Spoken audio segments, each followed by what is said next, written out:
যেই রসুলকে এক নজর তাকায়া দেখলে জাহান্নামের আগুন হারাম। কেমন মায়ার নবী আমার, যেই রহমতের নবীর চেহারা মোবারকে নজর দিলে পেটের ক্ষুধা থাকে না। কেমন মায়ার নবী, রাস্তা দিয়ে রহমতের নবী হাঁটেন, মেঘ নবীর ছায়া দেয়, সূর্যের গরম যেন নবীর কষ্ট না হয়।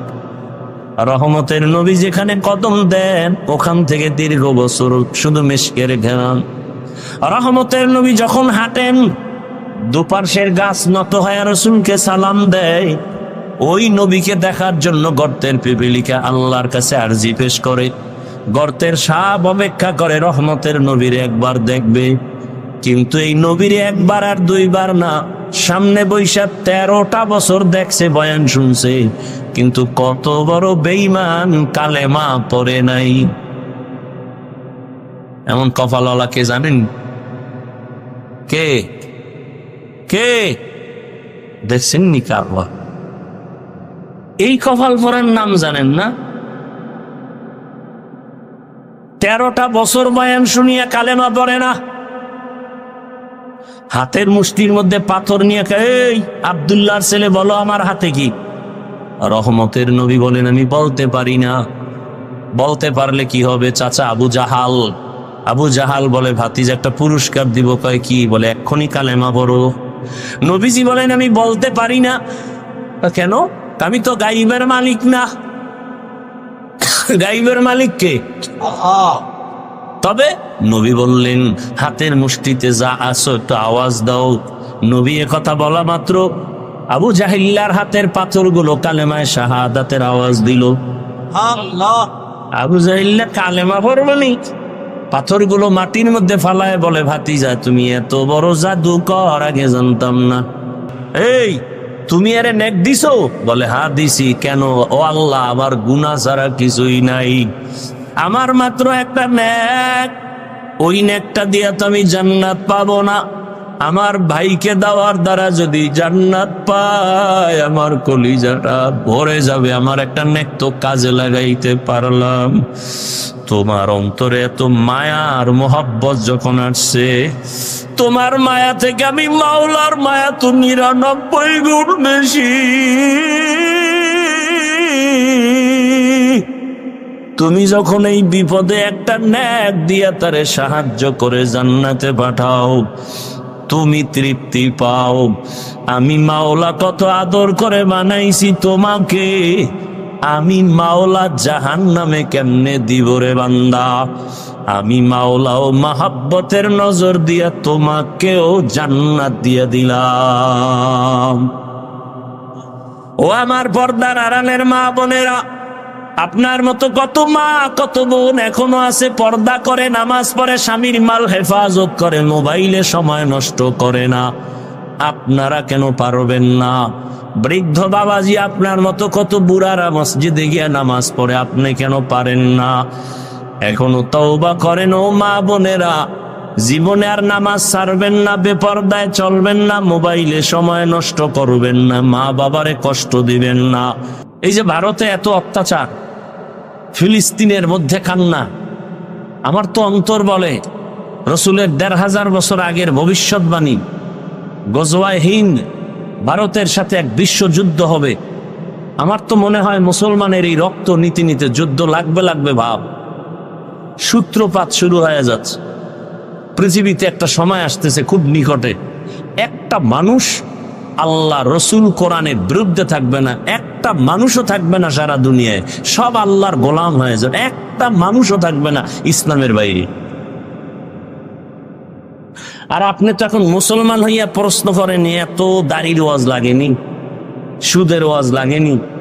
আমি তো কইয়া বাসায় যাবো, কোন ইমাম সাহেব জুমায় এই বয়ান করুক না, কমিটি কইব 1 মাস হুজুর বাড়িতে রেস্টে থাইকে আসেন। ওই যে শিয়ালের হাতে মুরগি, উপায় কি?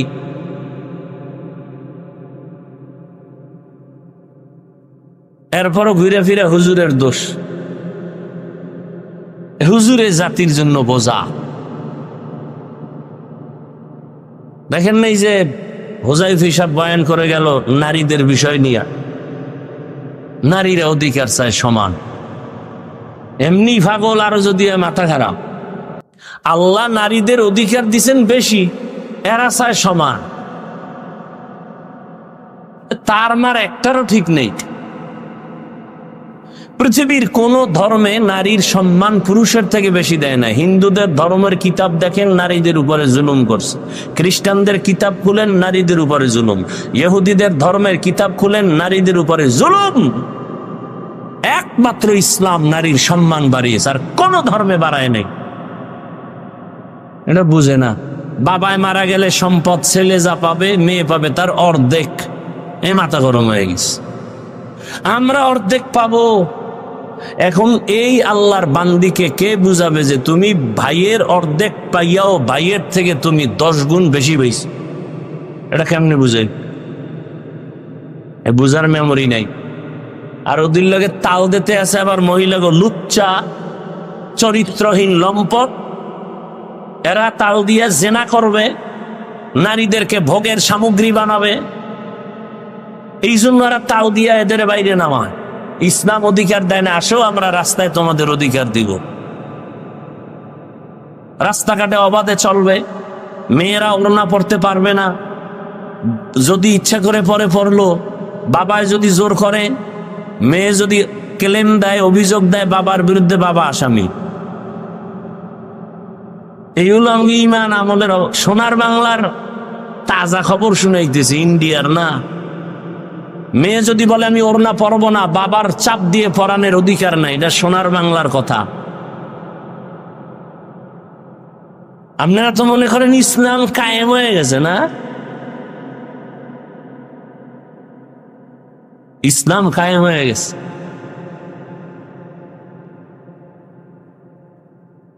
আপনারা আন্দোলন করলেন, আলেম ওলামা ছাত্র সব নাইমা।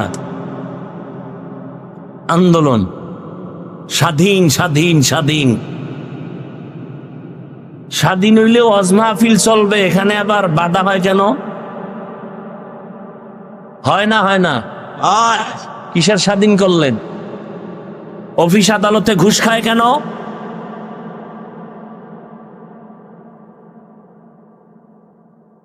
ধান্দাবাজি চান্দাবাজি চলে কেন? নোংরা রাজনীতি ধ্বংস করে দিছে দেশ আর জাতিকে। কেমন রাজনীতি? রাজনীতি মানে নীতির মধ্যে রাজা, মানে এর থেকে পবিত্র নীতি নাই। আর এটা এত নোংরা, তুমি আইলে আমার ফলাই তৈব, আমি আইলে তুমি ফলাও, গাড়ি রেডি রাও দোনো দল। কি এক রাজনীতি! কি আশ্চর্য বিষয়! এই রাজনীতির থেকে নোংরামি বন্ধ করতে হবে। বন্ধ করার জন্য সুন্দর চরিত্রবান লোক লাগবে। পৃথিবীতে শ্রেষ্ঠ চরিত্রবান রসুলের আদর্শওয়ালারা। রসুলের আদর্শ থেকে আর পবিত্র আদর্শ পৃথিবীতে আর আপনাদের জানা থাকলে বলেন, থাকলে বলেন, আমি নবীরটা বাদ দিয়ে তারটা নিব। বলেন, কেউ যদি দাঁড়ায় বলতে পারেন, বুঝাবার জন্য বলছি যে হাফিজ ভাই, রসুলের আদর্শ থেকে আরো সুন্দর আদর্শ আছে শেখ মুজিবুর রহমানের ভেতরে। কেউ না নিলে আমি নিব, নবীরটা বাদ দিয়ে শেখ মুজিবেরটা নিব। কেউ যদি দাঁড়ায় বলতে পারো জিয়াউর রহমান সাহেবের মধ্যে রসুলের থেকে ভালো আদর্শ আছে, আমি রসুলেরটা বাদ দিয়ে তারটা নিব, বলার মতো শক্তি আছে কোন মুসলমানের? এক কথায় জবাব, পৃথিবীর সবার আদর্শ না পাক, একমাত্র মদিনার রসুলের আদর্শ পাক।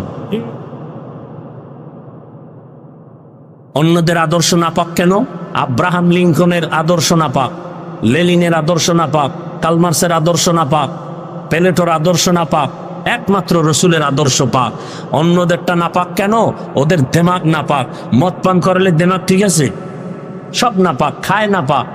রসুলেরটা পাক কেন? রসুলের ঘাম পাক। রসুল 63 বছর হায়াতে একটা মিথ্যা কথা বলেননি, জীবনে কাউকে একটা গালি দেন নাই। হাজারো গালি দিছে মানুষ, রসুল জবাব দেন নাই। দুচক গরম করে রসুল কোনোদিন কারো দিকে তাকান নাই। সেই রসুলের আদর্শ মক্কা নগরীতে যখন মানুষ ধরল, সেই মানুষ ছিল লম্পট, চরিত্রহীন। রসুলের আদর্শ ধরা মাত্র দামি হয়ে গেল। আল্লাহ ঘোষণাপত্র পাঠায় দিয়ে বলেন এরা জান্নাতি, দুনিয়াতে থাকতেই ঘোষণা জান্নাতি। রসুলের বেতের বাড়ি লাগছে শুধু আদর্শ। ১৫০০ বছর পরে আজকে বাংলাদেশের হালাত, কেউ কান্দে কেউ দৌড়ায়।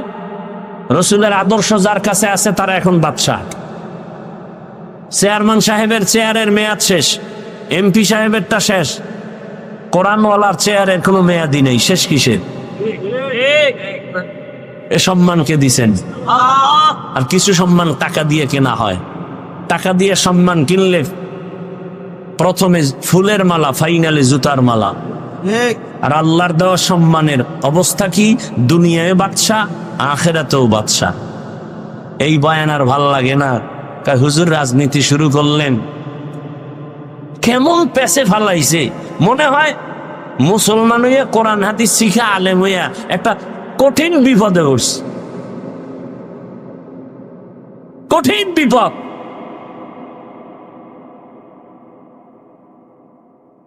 রাজনীতি করা যাবে না। আমাকে বলেন, সত্য কথা বলবেন, মানেন আর না মানেন। দুনিয়ার রাষ্ট্র পুরাটা চালাইছেন, পুরা দুনিয়া সুলাইমান নবী, জানেন? ঘটনা কোরআন শরীফে আছে। মিশরের অর্থমন্ত্রী ছিলেন ইউসুফ নবী, জানেন? ঘটনা কোরআনে আছে। রসুল মদিনার রাষ্ট্র চালাইছেন, জানেন? বলেন, সত্য কথা বলেন। আবু বকর রাষ্ট্র চালাইছেন, ওমরে ফারুক রাষ্ট্র চালাইছেন, ওসমান রাদিয়াল্লাহু আনহু চালাইছেন, হযরত আলী চালাইছেন। কেন বলেন ইসলামে রাজনীতি নাই? কি বুঝাতে চান?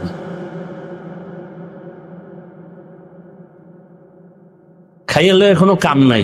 যারে শয়তানে ধরে কান থুয়ে আকাম করে। হ্যাঁ, চান্দাবাজি, ধান্দাবাজি, মানুষ মারার আইন বা রাজনীতি, এটা ইসলামে নেই। ইসলামে কি আছে জানেন? মালিক যেই প্লেটে খাবে, গোলাম একই প্লেটে খাবে। ইসলামে কি আছে? কর্মচারী কাজ করবে, ঘাম ঝরার আগে বেতন দিয়ে দাও। চান্দাবাজি, ধান্দাবাজি, রাজনীতিতে কি আছে? মালিক খাবে ৫ টাকা দামের খেজুর দিয়ে ইফতারি, কর্মচারী খাবে পায়ে ফিসা ৮ আনা দামের টাক। আর আন্দোলন করবে বৈষম্য কমাও। মাইকে চাপাবাজি করবে, কেউ খাবে কেউ খাবে না, তা হবে না, তা হবে না। ওদিক দিয়া টাইম মতো কর্মচারীর বেতনটা দেওয়া হবে না। এরা কাজ কইরা রাস্তায় মিছিল দাও, পুলিশের ভিডা খাও, এরপর কিছু বেতন নাও। আমি বানায় বলতেছি, ইসলাম এগুলো পছন্দ করে না। বর্তমান বাংলাদেশে হুজুর, মাওলানা, বর্তমানে বাংলাদেশের ইউনিয়ন চেয়ারম্যান আছে, জানা আছে আপনাদের? আলেম আলেম, খবর নেন। ওদের ইউনিয়ন বেহেশতের বাগান, খবর নেন। এদেশের জাতির দায়িত্ব যদি আলেমের হাতে চলে যায়, কিছু হোক বা না হোক, চুরি হবে না, দুর্নীতি হবে না, জুলুম হবে না। কত আর না পাক খাবেন? খাইতে খাইতে তো পেট ভরছে, আর কত? এরপরে যদি সোজা না হন, ওই ভূমিকম্প হয়ে থাইল্যান্ডের অবস্থা দেখছেন কয়েকদিন আগে, মায়ানমারের অবস্থা, বাংলাদেশ একটা বাড়ি মারলে শেষ। তবে বাঙালি একটু শক্ত, খুব শক্ত, টাইট তো। করোনায়ও এগো ঘাড় নত করা যায়নি, গোটা দুনিয়া নত হয়ে গেছে, বাঙালি নত হয় না। আগের সুদ করে এখনো সুদ খায়, আগের ঘুষ করে এখনো ঘুষ খায়। জাতির কপাল কত খারাপ। এই ২০,০০০ টাকা কন্টাকে ৮ ঘন্টার ডিউটি নিয়েও ঠিক মতো ৮ ঘন্টার ডিউটি করে না। ও জাতি, তুমি সরকারের কন্টাকে যদি ৮ ঘন্টার ডিউটি করে ২০,০০০ নাও, তুমি ১ ঘন্টার টাইম যদি পাস করে আসো, তোমার ১ ঘন্টার বেতন হারাম। হারাম। আসেন এবার, হুজুরেরা যে ইমামতি করে মসজিদে, ডিউটি কয় ঘন্টা? সত্য কথা বলেন, কয় ঘন্টা? বেতন কত? ঠাডা করা এমনি কি কইতাম, ঘন্টায় ৬০টে ঠাডা করা দরকার। এর থেকে জুলুম আর কি হতে পারে এই জমিনে? একই সম্মানে রাখে, রিমান্ডে রাখে, রিমান্ডে।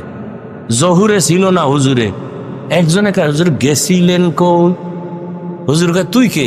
আমি রিক্সার ড্রাইভার। এত পাওয়ার? ৫ টাকা বেতন দেই মাসে। পাওয়ার মানি? এরকম বেয়াদব আছে না? নাই? তাহলে বলেন তো, ৬,০০০ ৭,০০০ বেতন দেন আর গাধার মতো হুজুর বাড়ি যাইতে পারে না, অ্যাপ্লিকেশন দেওয়া লাগে সভাপতির কাছে, কারণ সভাপতি সমাজের বড় নেতা, এর কাছে লিখিত দিতে হইব আমি 2 ওয়াক্ত নামাজ পড়াম না। আফসোস, একদিন দেরি হইলে ইমাম সাহেবের জিজ্ঞাসা করতে করতে একটা রিমান্ড শুরু হয়ে গেছে। দেরি হইল কেন, কইছিলেন? আরে কত উল্টা পাল্টা ব্যবহার, সালাম কালাম তো নাই। ওই যে শুরুতে বলছি, মোহাম্মদের উম্মত হওয়ার কারণে বাঁচলেন, নাইলে উপায় আছিল না। তবে সীমা লঙ্ঘন করলে গজব নেমে আসবে জমিনেই, মরার আগেই। 2টা অন্যায় করলে শাস্তি মরার আগে হবে। কয়টা অন্যায়? একটা অন্যায়ের নাম জুলুম, আর একটা অন্যায় মা বাবার সাথে বেয়াদবি। জুলুম 3 প্রকার: আল্লাহর সাথে জুলুম, নিজের সাথে জুলুম, অন্যের সাথে জুলুম। আল্লাহর সাথে জুলুমের নাম শিরিক। এই জুলুম করলে বিচারটা দুনিয়াতেই হবে, মরার আগে। আল্লাহ আমাদের সব ভাইকে হেদায়াত দান করুন। কোন কথার যেখানে ঢুকছি মনে আছে? নাই, শেষ। প্রত্যেকটা মুসল্লির জন্য ইমাম হলো দায়িত্বশীল, কমিটির দায়িত্ব শুধু মসজিদ মেরামত করার, মুসল্লিদের কোনো দায়িত্ব কমিটির উপরে নাই, ইমামের দায়িত্ব কমিটির উপরে নাই। কমিটি শুধু দায়িত্ব পালন করবে মুসল্লিরা যেন নামাজে কষ্ট না পায়। এসি সাইরা দাও, ফ্যান সাইরা দাও, জায়গা যদি বাড়ানো লাগে বাড়াও। একথা বলা যাবে না, এই মসজিদ আটকায় তুমি এসি বন্ধ করবো, বাইরেও। মসজিদ কার ঘর? আপনি বাধা দেন কেন? এই সব কিছুর মূলে একটা মেডিসিনের অভাব। এই জন্য বয়ান শুনি ঠিক, কামে লাগাই না। সেই মেডিসিনের নাম তাকওয়া। ইয়া আইয়ুহাল্লাযীনা আমানুত্তাকুল্লাহ, আল্লাহ তাআলা বলেন, ও মুমিন, আল্লাহকে ভয় করো। কাকে? আল্লাহকে ভয় করো। কেমন ভয়? ভয় করার মতো ভয় করো, হক আদায় করে। সাহাবায়ে কেরাম চিন্তায় পড়ে গেলেন, ইয়া রাসূলুল্লাহ, আল্লাহ যত বড়, ওই পরিমাণ ভয় আমরা তো হক আদায় করে পারবো না, কোনো বান্দাই পারবে না। নবীও পেরেশান, সাথে সাথে জিবরাইল হাজির। নবীকে গিয়া সান্ত্বনার বাণী শোনায় দেও, সাধ্য মতো ভয় করলে হবে, আমার হক আদায় করে ভয় করার কোনো প্রয়োজন হবে না। সাধ্য মতো ভয় করো, ইত্তাকিল্লাহ মাস্তাতাতুম, সাধ্য মতো আল্লাহকে ভয় করো। এখানে আপনারা যারা হাজির হয়েছেন, আমি যদি জিজ্ঞাসা করি আপনারা কারা কারা আল্লাহকে ভয় করেন, এখানে প্রত্যেকটা মানুষ দোনো হাত উঠায় দিবে, দিবে না? কিছু চালাক পারলে পাও আলগি দিয়ে দিবে, বলবে আমরা 4 হাত পায় আল্লাহরে ভয় করি, বুজুর্গ থেকে বেশি ভয় করি। অথচ নামাজ নাই, রোজা নাই, তেলাওয়াত নাই, সুদ খায়, ঘুষ খায়। যে নামাজ পড়ে না সেও বলে আল্লাহকে ভয় করি, পর্দা করে না বলে আল্লাহকে ভয় করি, হারাম খায় বলে আল্লাহকে ভয় করি। আসলে আমি নামাজ পড়িয়াও বলি ভয় করি, রোজা রাখিয়াও বলি ভয় করি। আসলে আল্লাহর ভয় কি জিনিস এখনো পর্যন্ত তার হাকিকত আমাদের সামনে আসে নাই। একটা সন্তান মা বাবাকে ভয় করে, তার প্রমাণ কোন সন্তান মা বাবার সামনে অন্যায় করে না, বেতের বাড়ির ভয়। একটা ছাত্র শিক্ষকের ভয় করে, প্রমাণ বেতের বাড়ির কারণে ভয়ে অন্যায় করে না। ঠিক এ জমিনের মধ্যে যেই বান্দা বান্দি আমার আল্লাহকে ভয় করবে, ওই বান্দা বান্দি আল্লাহর আযাবের ভয়ে কখনো গুনাহ করবে না। हर के दारत खौफ हक़दार दिल मदम जन्नतुल मअवा दे हदबो رام کام جذبہ حق چی زے مغاز انسو جا فضل اوعا مست در জুমলা জাহা। আপনারা কি এখন ঘুমাবেন? কেউ মোবাইল আবিষ্কারের পরে রাতে কেউ ঘুমায়? বোকারা ঘুমায়, বোকা। বুদ্ধিমান ঘুমায়। এরা সবাই তাহাজ্জুদের টাইমে মোবাইলের হক আদায় ব্যস্ত। কি যদি আল্লাহ উসিলায় মাফ করে? সেদিন এক চোরার ঘরের চোরা এসে ছবি তুলতে আমার সাথে, এই হাতটা ঘাড়ের উপর দিয়া খজুরে এদিক, যদি আল্লাহ উসিলায় মাফ করে। আনলে কি কম আঙ্গো জাতি ভাই যেই রোগে পাইছে, ছবি ছবি ছবি ছবি, শুধু শুধু আকাম, বিনা কারণে এমনি ছবি এমনি ছবি, কবিরা গুনাহ কবিরা গুনাহ কবিরা গুনাহ। বইছেন বেহেশতের বাগানে, করতেছেন কবিরা গুনাহ। সাং কপাল না হইলে এটা সম্ভব। জিন্দেগি মে বন্দেগি তু করনা হে, জিন্দেগি মে বন্দেগি তু করনা হে, জিন্দেগি বে বন্দেগি শর্মিন্দা হে, जिंदगी बे बंदगी शर्मिंदा है। दुनिया में हो दुनिया का तलबगार न हो, बाजार से गुजर हो खरीदार न हो। ये दुनिया एक मिसले कागज फूल है, ये दुनिया एक मिसले कागज फूल है, जिंदगी में बंदगी तू करना है, जिंदगी में बंदगी शर्मिंदा है, जिंदगी बे बंदगी शर्मिंदा है। जिंदगी में बंदगी कुन बंदगी, बंदगी बे जिंदगी शर्मिंदगी।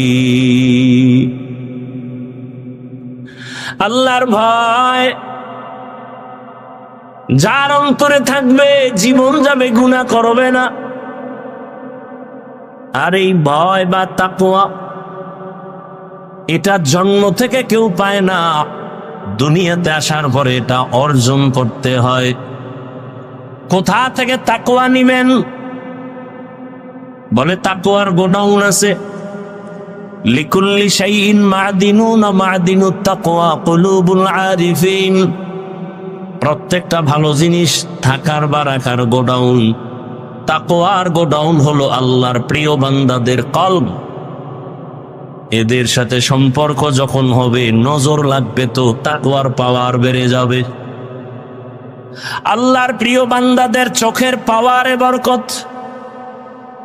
قال رسول الله صلى الله عليه وآله وسلم اتقوا فراسة المؤمن فإنه ينظر بنور الله। ও দুনিয়ার মানুষ, আল্লাহর প্রিয় বান্দাদের কলবের পাওয়ার থেকে তোমরা সাবধান। এরা অনেক কিছু দেখেন, তুমি দেখো না। চামড়ার চোখ দিয়া দেখে না, আল্লাহর দেওয়া নূরের আলো দিয়া তারা দেখেন। আর এই পাওয়ার আল্লাহ কোন গুনাহগার বেনামাজিকে দিবেন না, তাকওয়ার উপরে যারা চেষ্টা চালায় তাদেরকে দান করবেন। ইয়া আইয়ুহাল্লাযীনা আমানু ইন তাত্তাকুল্লাহ ইয়াজআল লাকুম ফুরকানা, যারা তাকওয়ার উপরে মুজাহাদা করবে আল্লাহ তাকে ফুরকান নামের পাওয়ার দান করবেন। মা মা'নাল ফুরকান হুয়া নূরুম মিন ইলাহি, ফুরকান মানে আল্লাহর দেওয়া একটা বিশেষ পাওয়ার, হলো নূরের একটা আলো। ওই আলো যখন পাবে, নূরের ওই আলো দিয়া আল্লাহর প্রিয় বান্দারা মা ফুররিকা বিহি বাইনাল হাক্কি ওয়াল বাতিল, হক বাতিল নির্ণয় করে হকের দিকে সে আগায় যাবে। قال رسول الله صلى الله عليه وآله وسلم لن تجتمع أمتي على الضلالة أبدا। যখন ফুরকান নামের পাওয়ার পেয়ে যাবে, সারা দুনিয়ার মানুষ যদি গোমরাহির পথে চলে যায়, ওই পাওয়ারওয়ালারা কখনোই গোমরাহির পথে যাবে না, আল্লাহ এদেরকে সাহায্য করবেন। তাকওয়া বড় দামি এক সম্পদ। ইন্না আকরামাকুম ইনদাল্লাহি আতকাকুম, আল্লাহর কাছে বড় দামি ওই বান্দা বান্দি যার কাছে আল্লাহর ভয় আছে। আল্লাহর ভয় মানে ইচ্ছা করে গুনাহ করবে না, আল্লাহর আযাবের ভয়। গুনাহ যদি হইয়াও যায় তওবা করতেও দেরি করবে না। এই ভয়টা অর্জনের জন্য আল্লাহর বিশেষ বান্দাদের নেক নজর ছাড়া হবে না। আল্লাহর প্রিয় বান্দা, এদের সাথে সম্পর্ক লাগাও, তখন তাদের সোহবত আর নজর লাগলে কলবে তাকওয়া চলে আসবে। এখন যারা কোনো মুরব্বি মানে না, অটোমেটিক শয়তান তাদের মুরব্বি হয়ে যায়, নফস তাদেরকে উল্টা পাল্টা পথে চালায়, আর এরা ধ্বংস হয়ে যায়। এই কোরআন হাদিসের এলেম, এটা দুই লাইনে এলেম আছে। এক এলেম ইলমে শয়তানি, আর এক ইলমে রহমানি। রসুলের মাধ্যমে যে এলেম আসছে, এই এলেম বান্দাকে বিনয়ী বানায়, আর শয়তানের এলেম যার মধ্যে আসর করবে তাকে অহংকারী বানাবে। সে বলবে আনা খায়রুম মিনহু, আমি তার চেয়ে ভালো। আর মদিনার এলেম যাদের মধ্যে থাকবে, সে বলবে আল্লাহুম্মা জাআলনি ফি আইনি সাগীরা ওয়া ফি আ'য়ুনিন নাসি কাবীরা। ও দয়ার মালিক, আমাকে তুমি আমার নজরে ছোট বানায় দাও, উম্মতের নজরে আমার মর্যাদা বাড়ায় দাও। রহমতের নবী পর্যন্ত কতটা বিনয়ী, এত পাওয়ার রহমতের নবীর, কিন্তু নবী কোনদিন ভাব আর অহংকারী দেখান না। নবী একদিন বসে আছে, এই উঠা বসা করেন কেন, কি ব্যারামটা কি বলেন তো? কথা কই আমি, কষ্ট হয় আমার, কি মোনাজাত দিয়ে দেব? হ্যাঁ, এত বুদ্ধি লেগে ঘুরেন কা? মুসিবত। ওই যে নফসরে মুরব্বী বানাইছে, তো মনে কইছে বইস, নফসে কইছে উঠ, উঠে গেছে।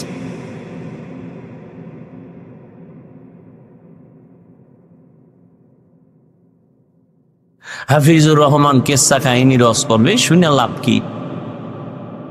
বাস একটার পর একটা অন্তরের মধ্যে বাড়ি ধাক্কা দিয়ে দিয়ে একে দূরে সরাচ্ছে। এর রস শুনলে কি হবে? তোমার দ্বারাই জাতির কি হয়েছে বলো? ওই বেটা, চরমনাইয়ের দ্বারা দেশে কি হবে? তোর দ্বারা কি হয়েছে? তাবলীগের দ্বারা কি হবে? তোমার দ্বারা কি হয়েছে বলো? চরমনাইয়ের কারণে বরগুনার হিসাব, বরগুনার হিসাবের কারণে আমার দাদা ভিন্ন লাইন থেকে দিনের পথে, আমার বাবা দিনের পথে, আমরা তিন ভাই আলেম হইছি। অবদান তো চরমনাইয়ের সোহবা। চরমনের কারণে, তাবলীগের কারণে, কওমির কারণে, দেওবন্দীদের কারণে লক্ষ কোটি জেনারেল লাইনের চোর ডাকাত মদিনার পাগল হয়েছে। আসতে বলেন কেন? ইমান দুর্বল না? একটা লোক দাঁড়ায় বলেন চরমনের দ্বারা কি কি ক্ষতি হয়েছে এই দেশে ইসলামের, বলেন বলেন না, সব গেছে গিয়া বাহাদুরি। চরমনের কারণে এই দেশ ইসলামের কি ক্ষতি হয়েছে আমাকে একজনে দাঁড়ায় বলেন। আমি এখন থেকে বিরোধিতা শুরু করবো। একজনে বলেন দাঁড়ায়, তাবলীগের কারণে ইসলাম ও মুসলমানের কি কি ক্ষতি হয়েছে বলেন? হয়েছে ভাই, সত্য কথা বলেন না কেন? কওমি মাদ্রাসার কারণে কিছু বলেন, তো বিরোধিতা করেন কেন? কি সমস্যা? কি চরমনাইয়ের বিরোধিতা কেন? উজানির বিরোধিতা কেন? তাবলীগের বিরোধিতা কেন? দেওবন্দি কওমির বিরোধিতা কেন? তাদের দ্বারা কি হয়েছে? আপনার দ্বারা কি হয়েছে? আল্লাহ আপনাকে কি বিরোধিতা করার জন্য পাঠাইছে? আপনার আর কাম নাই খাইয়া লয়ে? আল্লাহ হেদায়েত দান করুন। ও আমার যুবক বাবারা, পর্দার আড়ালের আম্মা জান বোনেরা, বৃদ্ধ বাবাজি, এত বয়ান চলতেছে প্রতিদিন, দিন নাই রাত নাই বয়ান আর বয়ান, তাবলীগওয়ালাদের বয়ান, পীর মাশায়েখের বয়ান, বক্তাদের বয়ান, জুমার খতিবের বয়ান। এরপরেও কেন আমলের খাতা শূন্য?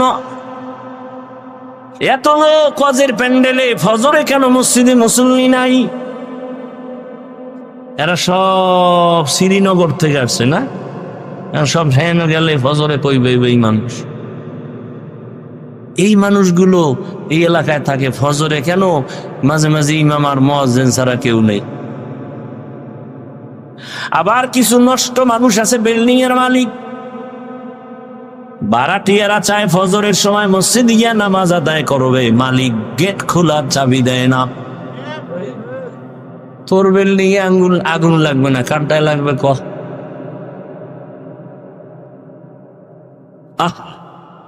অথচ উচিত ছিল দারোয়ানকে বলা, আজানের টাইমে ডাকবি, সব তীরে ডাকবি, যে নামাজ পড়বে না ওর ভাড়াটি আমার বাসায় দরকার নাই।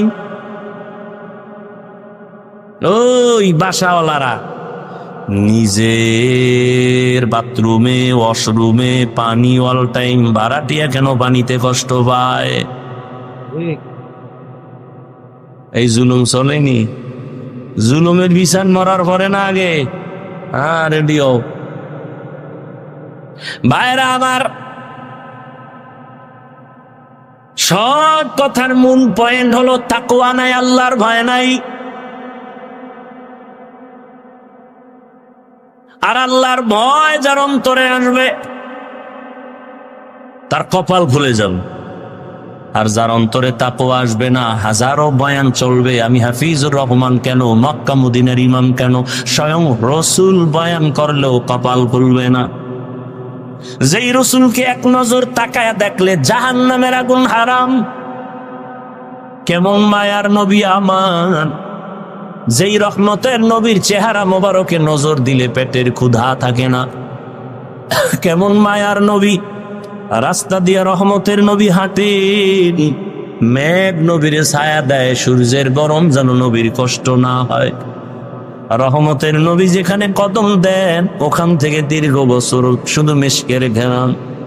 রহমতের নবী যখন হাঁটেন, দুপার্শ্বের গাছ নত হয়ে রাসূলকে সালাম দেয়। ওই নবীকে দেখার জন্য গর্তের পিপিলিকা আল্লাহর কাছে আরজি পেশ করে, গর্তের সাপ অপেক্ষা করে রহমতের নবীরে একবার দেখবে। কিন্তু এই নবীরে একবার আর দুইবার না, সামনে বৈশা 13টা বছর দেখছে, বয়ান শুনছে, কিন্তু কত বড় বেঈমান, কালেমা পড়ে নাই। এমন কপালওয়ালা কে জানেন? কে কে দেখছেন নি? কারবা এই কপাল পরার নাম জানেন না? 13টা বছর বয়ান শুনিয়া কালেমা পড়ে না। হাতের মুষ্টির মধ্যে পাথর নিয়ে, এই আব্দুল্লাহর ছেলে বলো আমার হাতে কি? রহমতের নবী বলেন, আমি বলতে পারি না। বলতে পারলে কি হবে চাচা? আবু জাহাল। আবু জাহাল বলে, ভাতিজা একটা পুরস্কার দিব। কয় কি? বলে, এক্ষুনি কালেমা পড়ো। নবীজি বলেন, আমি বলতে পারি না। কেন? আমি তো গাইবের মালিক না। গাইবের মালিক কে? তবে নবী বললেন, হাতের মুষ্টিতে যা আছো একটু আওয়াজ দাও। নবী এ কথা বলা মাত্র আবু জাহিল্লার হাতের পাথরগুলো কালেমায় শাহাদাতের আওয়াজ দিল। আবু জাহিল্লা কালেমা পড়বনি, পাথরগুলো মাটির মধ্যে ফালায় বলে, ভাতিজা তুমি এত বড় জাদুকর, আগে জানতাম না। এই তুমি আরে নেক দিছো? বলে হ্যাঁ দিছি। কেন? ও আল্লাহ, আমার গুনাহ ছাড়া কিছুই নাই, আমার মাত্র একটা নেক, ওই নেকটা দিয়া তো আমি জান্নাত পাবো না। আমার ভাইকে দেওয়ার দ্বারা যদি জান্নাত পায়, আমার কলিজাটা ভরে যাবে। আমার একটা নেক তো কাজে লাগাইতে পারলাম। তোমার অন্তরে এত মায়া আর মোহাব্বত যখন আসছে, তোমার মায়া থেকে আমি মাওলার মায়া তো 99 গুণ বেশি। তুমি যখন এই বিপদে একটা নেক দিয়া তারে সাহায্য করে জান্নাতে পাঠাও, তুমি তৃপ্তি পাও। আমি মাওলা কত আদর করে বানাইছি তোমাকে, আমি মাওলা জাহান্নামে কেমনে দিব রে বান্দা? আমি মাওলা ও মাহাব্বতের নজর দিয়া তোমাকেও জান্নাত দিয়া দিলাম। ও আমার পর্দার আড়ালের মা বোনেরা, আপনার মতো কত মা কত বোন এখনো আছে, পর্দা করে, নামাজ পড়ে, স্বামীর মাল হেফাজত করে, মোবাইলে সময় নষ্ট করে না। আপনারা কেন পারবেন না? বৃদ্ধ বাবাজি আপনার মতো কত বুড়ারা মসজিদে গিয়ে নামাজ পড়ে, আপনি কেন পারেন না?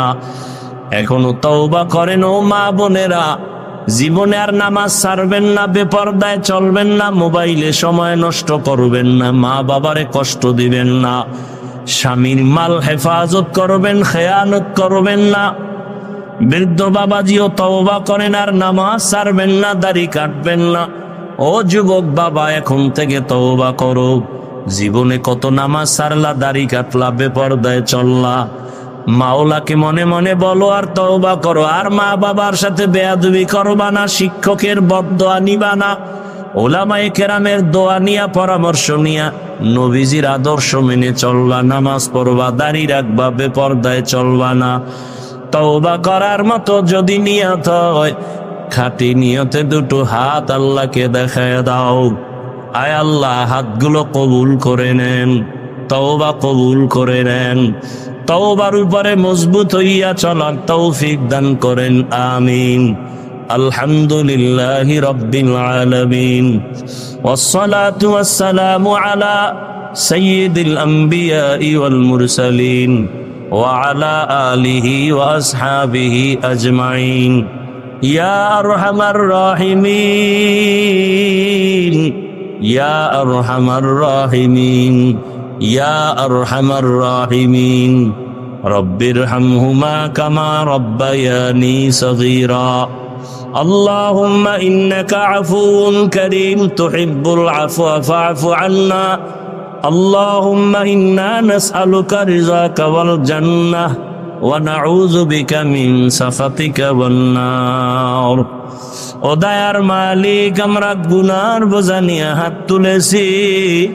ওলামায়ে কেরাম, মুরব্বী, হাজী সাহেব, পর্দার আড়ালের মা বোনেরা, চাকরিজীবী, ব্যবসায়ী, যুবক, ছাত্র, মেহেরবানি করে আমাদের জীবনের সব গুনাহগুলো মাফ করে দেন।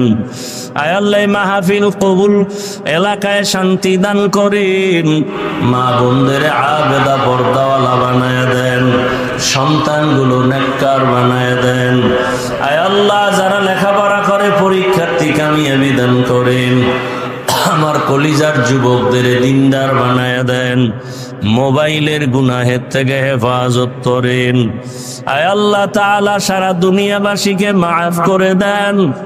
আয় আল্লাহ, ফিলিস্তিনের জমিনে কান্নার আওয়াজ, ভারতের জমিনে মুসলমানের অত্যাচার সহ্য করা যায় না। আয় আল্লাহ, কত কষ্ট তাদের জীবন যাপন করা, আপনি ছাড়া আমাদের কেউ নাই। কুদরতের রহমতের চাদর বিছায়া দেন, মুসলমানের ঈমান আমল হেফাজতের ব্যবস্থা করে দেন। জালেমদেরকে ধ্বংস করে দেন আল্লাহ, জালেমদেরকে ধ্বংস করে দেন আল্লাহ, জালেমদেরকে ধ্বংস করে দেন আল্লাহ। বাংলাদেশ শান্তির দেশ বানায় দেন।